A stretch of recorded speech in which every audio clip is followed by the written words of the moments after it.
गजाननं भूतगणादिसेवितां कपेतजम्बूफलचारुभक्षणम् उमासुतं शोकविनाशकारकं नमामि विघ्नेश्वरपादपङ्कजम् ब्रह्मा मुरारे त्रिपुरान्धकारे भानो ससेवो मिसुतो बुधसे गुरु शुक्र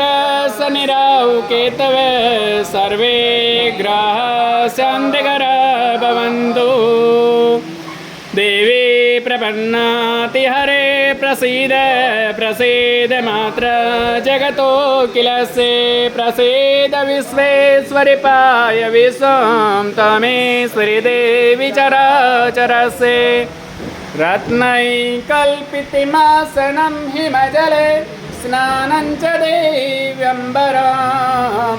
नानारत्नविभूषितं मृगमोदाङ्कितं चन्दनं जाति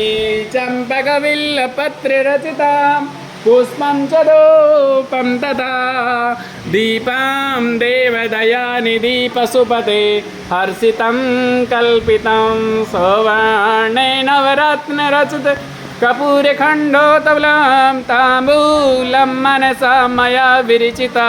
भक्ता प्रभो शिविकुरुम्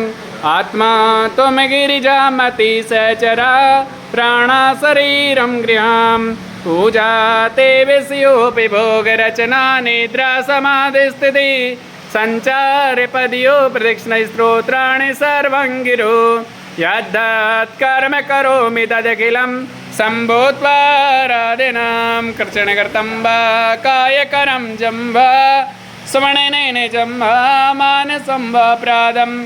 व्यतं वा सरमेतत्समये जय जय कृणाब्दे श्रीमहादेवी शम्भो शान्ताकारं भुजगशयनं पद्मनाभं सुरेश्वरं विश्वाधारं गगनसदृशं मेघवर्णं शुभङ्गं लक्ष्मीकान्तं कमलनयनं योगविद्यारगम्यं वन्दे विष्णु भवहरं सर्वलोकैकनाथं लोकाभिरामं रणरङ्गधीरां राजीवनेत्रां रघुवंशनाथं कारुण्यरूपां करुणाकरं तं श्रीरामचन्द्रं शरणं प्रपद्ये।